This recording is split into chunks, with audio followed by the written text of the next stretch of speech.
পর্তুগিজদের হাত ধরে আলু ভারতবর্ষে এলেও কবে থেকে যে বাঙালির সাদা আলুর তরকারির প্রেমে পড়েছে তা জানা নেই।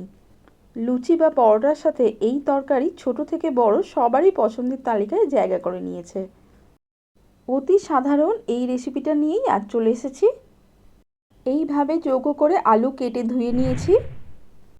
কড়াই গরম হলেই এতে দিয়ে দেব সাদা তেল। সর্ষের তেল ব্যবহার করলাম না, এতে তরকারির রং হলদে হয়ে যায়।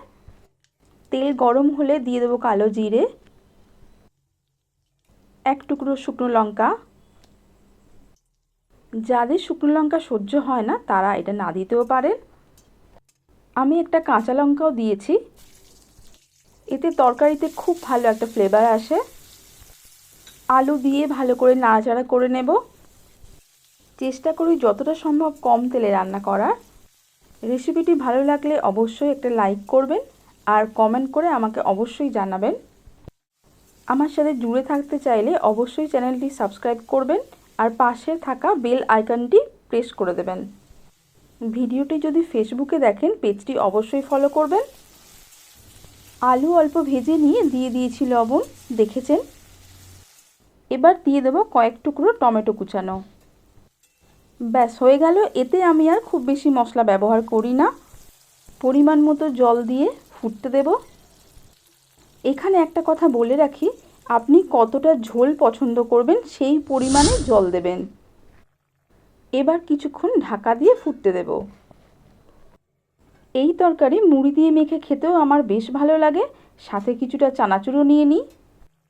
আপনারাও আমার মতো লুচি পরোটা ছাড়া মুড়ি দিয়ে খেতে পছন্দ করেন কিনা জানাবেন। আলু সেদ্ধ হয়ে গেছে, এবার নামিয়ে নেব। এই তরকারি ঠান্ডা হবার পর জল অনেকটা টেনে নেয়, সেই বুঝেই ঝোলটা রাখবেন অ্যাডজাস্ট করে।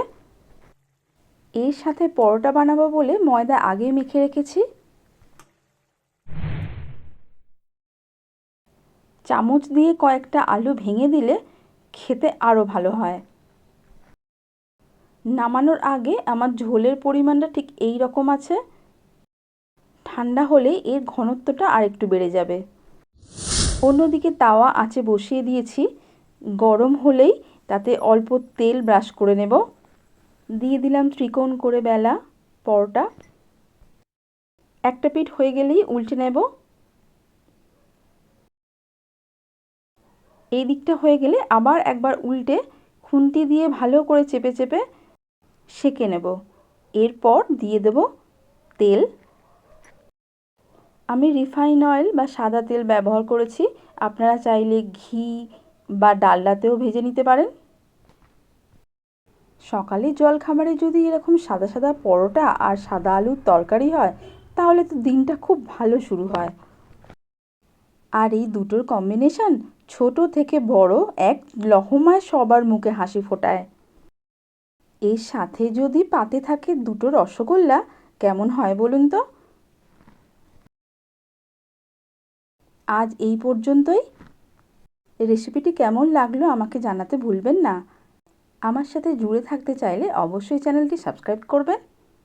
ধন্যবাদ। সবাই ভালো থাকবেন, সুস্থ থাকবেন।